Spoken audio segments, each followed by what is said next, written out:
సరూర్ నగర్ లింగోజిగూడ జానకి ఎంక్లేవ్లోని శ్రీ శివరామక్షేత్ర దేవాలయంలో కార్పొరేటర్ దర్పల్ల రాజశేఖర రెడ్డి అక్రమంగా చొరబడి దేవాలయ నూతన కమిటీని ఏర్పాటు చేయడానికి ఖండిస్తూ ఆలయ కమిటీ సభ్యులు భక్తులు ఆగ్రహాన్ని వ్యక్తం చేశారు. ప్రస్తుతం ఉన్న కమిటీని కాదని నూతన కమిటీని ఏర్పాటు చేయడం ఏంటని ప్రశ్నించారు.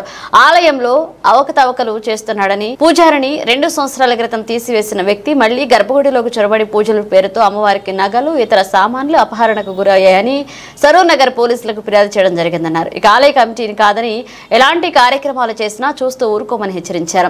శివరామక్షేత్ర భక్తులు కాలనీ వాసులు నూతన కమిటీ పేరుతో చందాలు కానుకలు ఎవరు ఇవ్వకూడదని కోరారు. కార్పొరేటర్ దర్పల్ల రాజశేఖర రెడ్డి వెంటనే నూతన కమిటీని రద్దు చేసి ఆలయ కమిటీకి సహకరించాలని కోరారు. లేని ఎడల చర్యకు ప్రతిచర్య తప్పదని హెచ్చరించారు.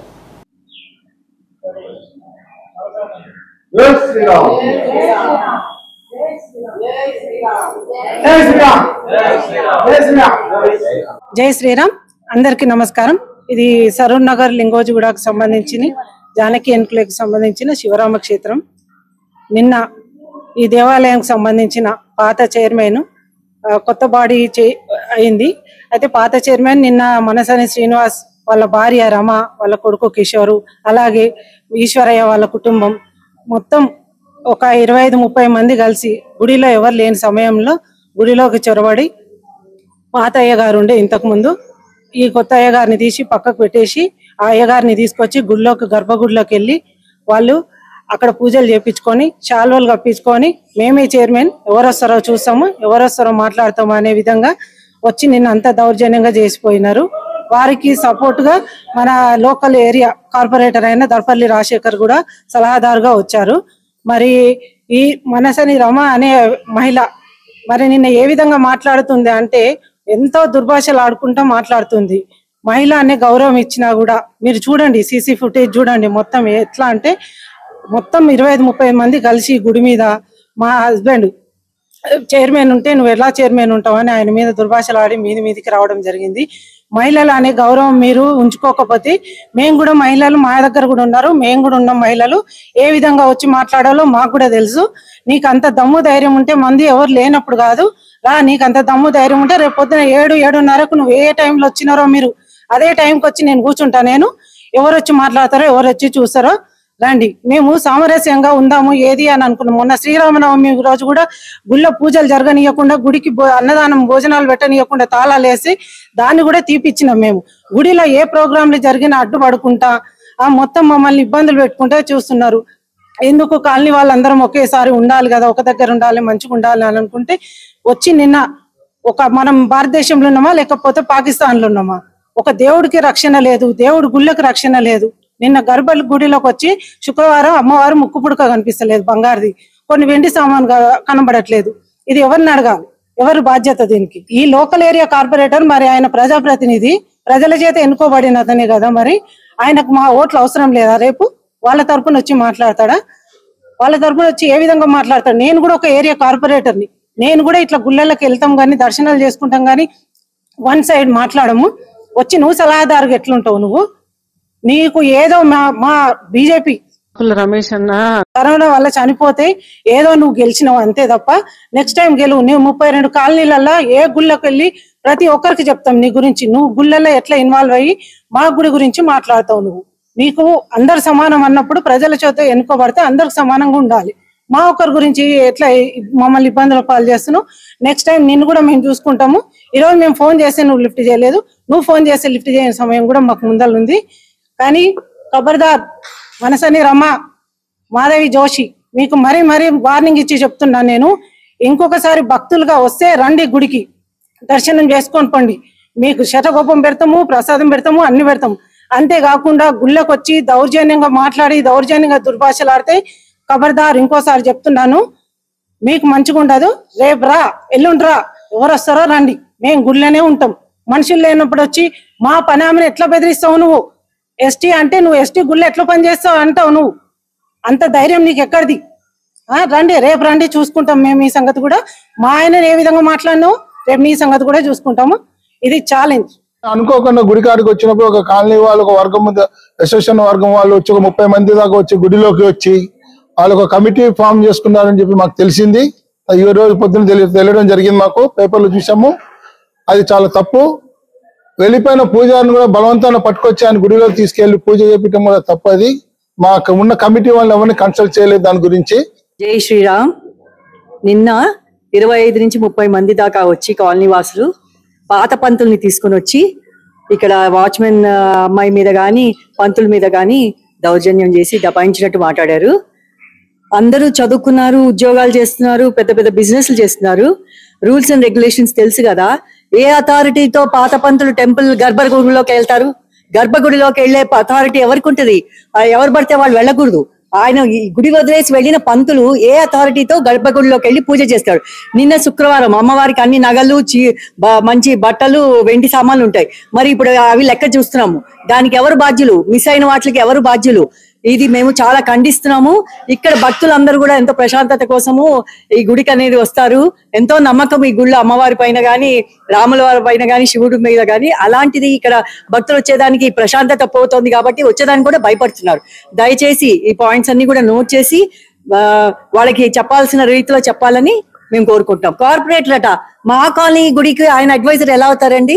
ఇది మాకు అసలు అర్థం అవ్వని విషయము. ఇవన్నీ కూడా దయచేసి నోట్ చేసుకోవాలి. 8 ఏళ్ల సంది ఎలాంటి ఎటువంటి గొడవలు లేవు. ముందు తరాల పిల్లలకు కూడా ఇట్లా దుర్భాషలు ఆడకము ఇవి మంచిది కాదు.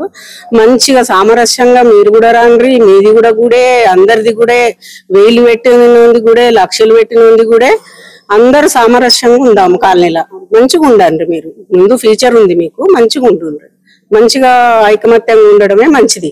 కానీ ఎలాంటి ఇటువంటి గొడవలు పెట్టుకొని కాలనీ మొత్తం చెత్త చేసేసారు. కానీ నిన్న గుళ్ళ పంతులు వెళ్ళిపోయిండు. మళ్ళా ఈ కాలనీకి రానని శబ్దం చేసిండు. చేసి మళ్ళీ వాళ్ళ వెంబడి వచ్చి పూజ చేసిండు. అది పద్ధతి కాదు కదా ఆయనది.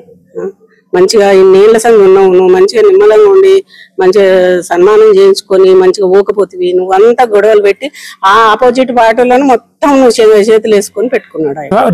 రిజిస్టర్ కమిటీ ఉన్నప్పుడు 16 మంది 20 మందితో సంప్రదించిన తర్వాతనే ఆయన రద్దు చేయడం జరుగుతుంది. ఆయన ఏం చేసి ఒకరోజు 16 మంది తీసేస్తే 16 మంది కొత్త కమిటీ నిర్మాణం చేసుకొని వీళ్ళందరూ ఒక మీటింగ్ పెట్టుకొని ఈ మనసాని శ్రీనివాస్ గారిని తీయడం జరిగింది.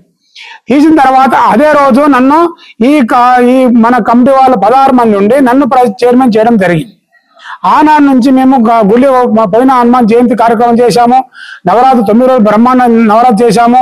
మరియు మొన్న బ్రహ్మోత్సవాలు నిర్మాణం చేసుకున్నాము. దాదాపు ఇప్పటికీ మేము దేవాలయానికి ఈ ఖర్చు దాదాపు 18 నుంచి 20 లక్షల ఖర్చుతో మేము ఎన్నో ఉత్సవాలు చేశాం.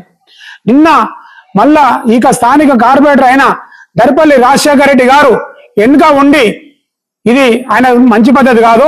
దేవాలయం అంటే కాళీ దేవాలయం అందరు సంప్రదించకుండా వెనుకంగా ఉండి నేనేం చేయాలని చెప్పుకుంటా నిన్న వచ్చి ఫోటో దిగిండు. అన్నా మరి ఫోటో దిగారు కదా, మరి కాళీ చైర్మన్ అన్నా మరి నన్ను ఎందుకు పిలవలే అంటే, లేదన్నా నాకు అనుకోకుండా పిలిచిరు వచ్చిరని చెప్పిండు. నిన్న సాయంత్రము కలిసిన అన్నా మీరు దేవాలయం మీ అందరి కార్పొరేటర్లు మీరు ఇట్లా ఏకచక్రంగా మీరు వస్తే ఆ తర్వాత మేము కూడా రావాల్సి వస్తుంది అన్న, వద్దు మీరు విరమించుకోండి అని చెప్పొచ్చినాం. ఇలా గుడి మీరు ఇన్వాల్వ్ కాకండి, గుడికి ఇన్వాల్వ్ అయితే మంచి పద్ధతి కాదని చెప్పొచ్చినాం. అన్న నాకు సంబంధం లేదని చెప్పిండు. ఈ రోజు ఉదయం చూడంగానే పేపర్ స్టేట్మెంట్ సలహాదారు పడ్డది. ఈ ఆంప్రో కాలనీలో లింగోజు కూడా ఆంప్రో కాలనీలో మన కాలనీలో జానగిరిలో ఈ కాలనీ సంబంధించిన వ్యక్తులు మాత్రమే దేవాలయ కమిటీలో ఉంటారు. మరి రాజశేఖర రెడ్డి గారు కార్పొరేటర్, ఎంపీ గారు ఉంటారు, ఇక్కడ ఎమ్మెల్యే గారు ఉంటారు. వాళ్ళు గుడికి సంబంధం ఉండదు. ఒకటేంటంటే కార్పొరేటర్ గారికి మేము మర్యాద ఇస్తాం, ఏమని ఇస్తాము, ప్రతి ఉత్సవాలకు మేము వచ్చి మీకు ఇన్విటేషన్ ఇస్తాం. మీ పని ఏంది, మా దగ్గరకు వచ్చి మేము ఇచ్చిన అతిథి తీసుకొని ఆశీర్వాదం తీసుకొని పోవడం మీ పద్ధతి. ఈ రకంగా ఎంకుండి కొత్త కమిటీ ఏపీయడము నీకెందుకు అన్న ఉత్సాహము, అది ఉత్సాహం ఏంది? నీకు 32 కాలనీలు ఉన్నాయి. ఆనాడు ఓడిపోయినప్పుడు మా ఆంధ్ర కాలనీ చుట్టుపక్కల కాలనీ ప్రాంత కాలనీ అందరు నీకు సపోర్ట్ చేస్తే మీకు గెలిచినాం. ఈనాడు హిందూ ధర్మం మీద ఈ దాదాపు సంవత్సరం అవుతుంది.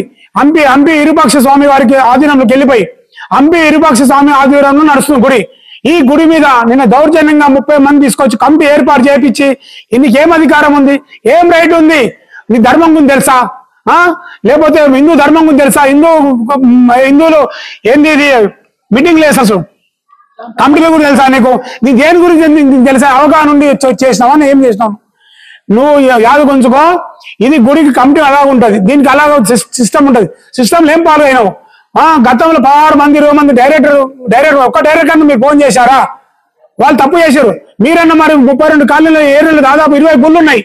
20 గుళ్ళలో ఇదే రకం నువ్వు ఇన్వాల్వ్ అవుతున్నావా? అన్న రాజశేఖర్ అన్న, నీకు గౌరవం ఇస్తున్నాం. మీరు ఎట్లా వచ్చారో అటు తప్పుకుంటే మంచిది. మేము గౌరవంగా పిలుస్తాం. గౌరవంగా గుడికి వచ్చిపోరి. మీరు ఎంత ఉండి కొత్త కమిటీ మేము కాపాడతారు ఒప్పుకునే ముచ్చటం లేదు. ఈ గుడి మా ఆధీనం లేదు. ఈ గుడి నిరుపక్ష ఎంపీ విరూపాక్ష స్వామి ఆధీనంలో గుడి ఉంది. కబార్దార్ నిన్న గుడి చాలా మంది వచ్చారు. నిన్న గుళ్ళి వచ్చి పూజలకు మేము ఇక్కడున్న పూజారి గారు దొంగతనం చేసిండు. దాదాపు 2 సంవత్సరాల నుంచి గుడికి ఆదాయం లేదు, రూపాయి లేదు. చూస్తే నేను చైర్మన్ అయిన తర్వాత చూస్తే మొత్తము గుడి ఆదాయం మొత్తం మింగిడు ఎవరంటే గత పూజారి గారు. ఆయన పట్టుకున్నందుకు నా మీద కక్ష కట్టి నన్ను మంత్రాలతో చంపుతాని నన్ను బేరిచ్చి నిన్నేం చేస్తాను చూసుకున్న మంత్రాలతో బేరిచ్చిపోయిన వ్యక్తి, నా ముంగడ తాళచేది వారిస్తున్న వ్యక్తి ఈ రోజు ఆ వ్యక్తిని తీసుకొచ్చి మీరు పూజ చేయించి నిన్న దేవునికి ఏది ముక్క పుడక పోయింది. దీని బాధ్యత ఎవరు కావాలి? మధ్య రాజశేఖర రెడ్డి చైర్మన్. దాదాపు నేను పుట్టినప్పుడు హిందూ ధర్మాన్ని పనిచేస్తున్నా, హిందూ ధర్మాన్ని ప్రాణం ఇస్తా, దేవుని కోసం నేను ప్రాణం ఇస్తా. అటువంటిది ముక్కు పుడక పోయింది. అవమానపరిచింది ఎవరు? దొంగతనం చేసింది ఎవరు? ఇప్పుడు ముక్కు పుడక మా డైరెక్టర్ అందరూ నిలదీస్తారు. దానికి విషయం ఎవరు చెప్పాలి? రాజశేఖర రెడ్డి గారు మీరు చెప్పండి. నిన్న అన్యాయం తీసుకొచ్చి నిన్న కొత్త కమిటీ పేరు మీద నాటకం ఆడి ఇంతకుముందు కొత్త కమిటీ నాటకం ఆడి అదే పాడి మన సర్నార్ పిఎస్ లో గత ఉన్న ఎస్ఐ గారు, సిఐ గారు, ఏసీబీ గారు గట్టిగా చెప్పారు, ఈ గుడికి మాత్రం మీరు పోవద్దు, ఈ గుడికి మీరు పోవద్దు, ఈ పద్ధతి కాదు. అన్న మతస్థులు వైరే మన సిఐ గారు చెప్పారు. అయినా కూడా సంవత్సరం గ్యాప్ ఇచ్చి మళ్ళీ ఈ రోజు ఇన్వాల్వ్ అయ్యి గుడికి లేనిపోయిన కుట్రాలు పెట్టడం మంచి పద్ధతి కాదు. రాజశేఖరన్న, ఈ రోజు మీకు ఖచ్చితంగా చెప్తున్నాం, ఇది ఎట్లా వచ్చినాం అట్లా మూత మూసే ప్రయత్నం చేయి. లేని ఎడల దాదాపు నీకు 32 నుంచి 35 కాలనీలు వస్తాయి. 32 కాలనీల గుళ్ళ టెంపుల్ మొత్తం నేను తిరుగుతాను. ఎందుకంటే గతంలో నా చరిత్ర తెలుసుకో. దేవతల గుట్టలో ఈరోజు భూమి కాపాడిన, మామిడిపల్లి గుడి కాపాడిన, చుట్టుపక్కల ప్రాంతాలన్నీ చేరారు గుడి కాపాడిన. నువ్వు నాతో ఫోన్లు ఏమన్నావు అన్న? అంత పెద్ద గుడికి నీకేమవసరం? స్థాయిగా అన్నావు. గుడికి స్థాయి ఉండదు. చిన్న ఇటుకతో ఉన్న గుడి కూడా ఆ గుడి కింద మనం పని చేస్తాం. చిన్న విగ్రహం కూడా గుడి కింద పని చేస్తాం. గుడి కింద పని చేయడానికి పుట్టినాం. గుడి కింద పని వదిలిన ఉంటాం. ఖబర్దార్, ఖచ్చితంగా మీరు ఉన్న కమిటీ చెప్పి ఎంబడే మీరు రిజాల్వ్ చేసుకోండి. ఈ రోజు మేము సిఐ గారు కంప్లైంట్ ఇచ్చినాం. మేము వచ్చే కమిటీలో మాత్రం ఖచ్చితంగా ఇదే కమిటీ ఎంపీ విరూపాక్ష ఆధ్వర్యంలో ఒక గుడి ఉంటది. మీరు ఎలా వచ్చారో అలా ఎంత తీసుకోవాలి. ఈ వీడియో మీకు నచ్చితే లైక్ చేయండి, షేర్ చేయండి, మా ఛానల్ ని సబ్స్క్రైబ్ చేయండి.